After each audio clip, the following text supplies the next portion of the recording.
சாய் பக்தர்களுக்கு என் அன்பு வணக்கங்கள். ஓம் சாய்ராம். என் அன்பு குழந்தையே, என்றே இந்த அப்பா ஒருவனுடைய புகைப்படத்தை உனக்கு காண்பிப்பதாக சொல்லி இருக்கின்றேன் அல்லவா? என் அன்பு குழந்தையே, உன் வாழ்க்கையில் மிக பெரிய சதியினை செய்து இந்த அளவிற்கு உன்னை காயப்படுத்தியவர்தான் அவர் என்பதை முதலில் நீ புரிந்து கொள். என் அன்பு குழந்தையே, உன் வாழ்க்கையில் இன்று நடக்கின்ற மிகப்பெரிய பிரச்சனை ஒன்றிற்கு காரணமாக ஒருவர் இருந்து கொண்டிருக்கின்றார். இத்தனை நாட்களும் அவரைத்தான் நல்லவர் என்று நீ அவரோடு பழகி கொண்டிருந்தாய். அவரோடு பழகிய நாட்கள் இன்றும் உன் மனதில் நின்று கொண்டிருக்கின்றது. இது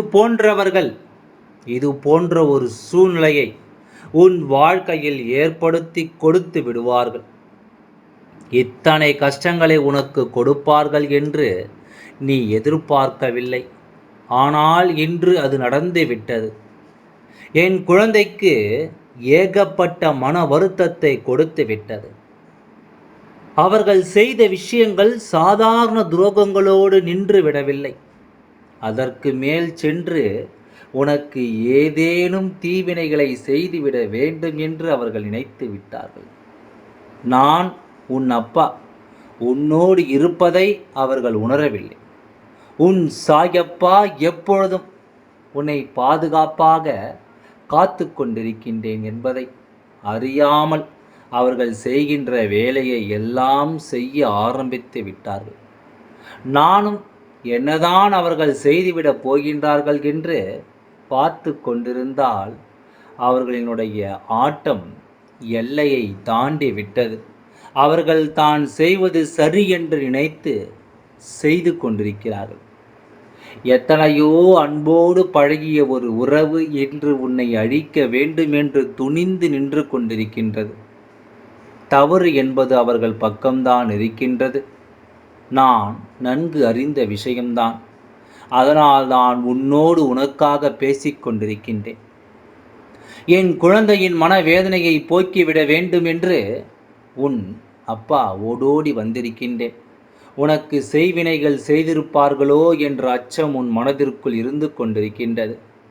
காரணம், எப்பொழுதுமே நீ உனக்கு ஏதோ பிரச்சனைகள் நடந்து கொண்டிருப்பதாகவே உணர்கின்றாய். இந்த காரியத்தை எடுத்தாலும் அதில் 1000 தடங்கல்கள் உனக்கு வந்து கொண்டே இருக்கின்றது. அதை செய்ய நினைத்தாலும் உனக்கு பிரச்சனைகள் என்ன வேண்டும் என்று நினைத்தாலும் அது உனக்கு கிடைக்காமல் போய்விடுகின்றது. எந்த ஒரு செயலை செய்தாலும் அதில் உனக்கு ஏமாற்றங்கள் மட்டுமே மிஞ்சி நிற்கின்றது. ஒரு காரியம் வெற்றி பெறுகின்ற தருவாயில் நின்று கொண்டிருக்கும் பொழுது இன்று நிச்சயமாக நாம் வெற்றியினை பெற்று விடுவோம் என்று நீ நினைக்கின்ற நேரத்தில் அது உனக்கு தோல்வியை கொடுத்து விடுகின்றது. என் அன்பு குழந்தையே, இது போன்ற சூழல்கள் வாழ்க்கையில் நடக்கும் பொழுது யாராக இருந்தாலும் அவர்களுக்கு இது போன்ற எண்ணங்கள் தான் வரும். நம் வாழ்க்கையில் யாரோ ஏதோ நமக்கு செய்திருப்பார்களோ, அதனால்தான் இந்த காரியத்தை எடுத்தாலும் அது நமக்கு வெற்றி பெறாமல் சென்று விடுகின்றதோ என்று என் குழந்தை நீ நினைத்தது எல்லாம் உன் வாழ்க்கையில் நடக்க வேண்டும் என்றால் அதற்கு அவர்கள் இந்த அப்பாவினுடைய அனுமதியினை பெற வேண்டும். என்னை தாண்டித்தான் உன்னை தொட நினைக்க வேண்டும். அவர்கள் செய்ய நினைத்தது உண்மைதான், செய்ய முயற்சிகளை செய்ததும் உண்மைதான். ஆனால் உனக்கு அவர்கள் எதுவும் செய்யவில்லை. காரணம், அதை நான் தடுத்து நிறுத்தி மீண்டும் அவர்களுக்கே அனுப்பிவிட்டேன். அதன் பலனாக இன்று அவர்கள் சில பிரச்சனைகளை அனுபவித்து கொண்டிருக்கிறார்கள். என் அன்பு குழந்தையே, நான் இத்தனை விஷயங்களை சொன்னதிலிருந்து அவர்கள் யார் என்பதை நீ புரிந்திருப்பாய். அவர்களின் புகைப்படம் நான் காட்டாமலேயே உன் கண் முன்னால் வந்து நின்று கொண்டிருக்கின்றது என்பதை அப்பா நான் நன்கு அறிவேன். சாயப்பாவினுடைய அன்பில் நீ எப்பொழுதெல்லாம் மூழ்கி கொண்டிருக்கின்றாய், என் அன்பில் மூழ்கி திளைத்து கொண்டிருக்கின்றாய். நான் உன்னை எப்பொழுதுமே அரவணைத்து காத்து கொண்டிருக்கின்றேன். இவர்களையெல்லாம் செய்ய நினைத்தது எதுவும் உன் வாழ்க்கையில் பலிக்கவில்லை. ஆனால் நீ உனக்குள் ஏற்பட்டிருக்கின்ற அந்த சந்தேகத்திற்கும் அப்பா உனக்கு தெளிவினை தருகின்றேன். நீ நினைக்கின்றாய் அல்லவா, நமக்கு ஏற்பட்ட இத்தனை கஷ்டங்களுக்கும் யாரோ ஒருவர் நமக்கு செய்த விஷயங்கள்தான் காரணமாக இருக்கும். பில்லி ஏவல் சூனியங்கள் எதுவும் வைத்திருப்பார்களோ, செய்வினைகளை நம் இல்லத்தின் வாசலில் செய்திருப்பார்களோ என்று நீ நினைக்கின்றாய். நான் எப்பொழுதுமே உன் இல்லத்தின் வாசலில் உனக்காக காவல் நின்று கொண்டிருக்கின்றேன். நான் எங்கே சென்றாலும் அங்கே உன்னுடைய குலதெய்வங்கள் உனக்காக காவலுக்கு நின்று கொண்டிருக்கின்றார்கள் என்பதை நீ மறந்து விடாதே. நான் ஒருவன் மட்டும் உன்னை பாதுகாக்க அங்கு நிற்கவில்லை. உன் இல்லத்தை சுற்றி உன்னுடைய குலதெய்வம், உன்னுடைய இஷ்ட தெய்வமாகிய இந்த சாயப்பா, அது மட்டுமல்லாமல் உன் வீட்டில் இருக்கின்ற கன்னி பெண் தெய்வங்கள் என்று உன்னை சுற்றி எத்தனை பேர் உன்னை பாதுகாத்து நின்று கொண்டிருக்கிறார்கள். இவர்களை எல்லாம் தாண்டி அவர்களால் எதுவும் செய்ய முடியாது. ஆனாலும் உன் வாழ்க்கையில் நடக்கின்ற பிரச்சனைகளுக்கு காரணம் இதுவென்று தெரியாமல் நீ திகைத்து போய் நின்று கொண்டிருக்கின்றாய் அல்லவா? அதற்கு எல்லாம் காரணமானது உன்னுடைய கால நேரங்கள். இப்பொழுது உனக்கு சரியில்லாமல் இருப்பது மட்டும்தான். உனக்கான நேரம் வரும்பொழுது எல்லாம் உன் வாழ்க்கையில் அரங்கேறும். அப்பொழுது நீ உனக்கான நல்ல நேரத்தை உணர்ந்து கொள்வாய். ஒரு விஷயம் உனக்கு இன்று தோல்வியினை பெறுகிறது என்றால் அதைவிட நல்ல விஷயம் ஒன்று உனக்காக நடக்க காத்து கொண்டிருக்கிறது என்பதை நீ முதலில் புரிந்து கொள்ள வேண்டும்.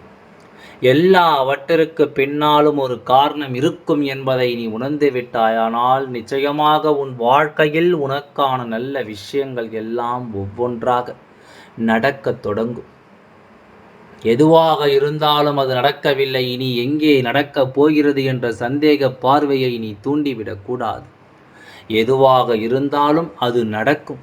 நம் வாழ்க்கையில் அது நடந்தே தீரும் என்ற எண்ணம் உனக்குள் நிச்சயமாக வர வேண்டும். நிச்சயமாக நடந்துவிட்டது, நம் வாழ்க்கையில் இது நிச்சயமாக நடந்து முடிந்தே ஆக வேண்டும் என்ற எண்ணம் உனக்குள் இருக்க வேண்டும். எல்லாவற்றிற்கும் மேலாக நீ நடந்து விட்டது என்று நேர்மறை எண்ணங்களோடு சிந்திக்க ஆரம்பித்தால்,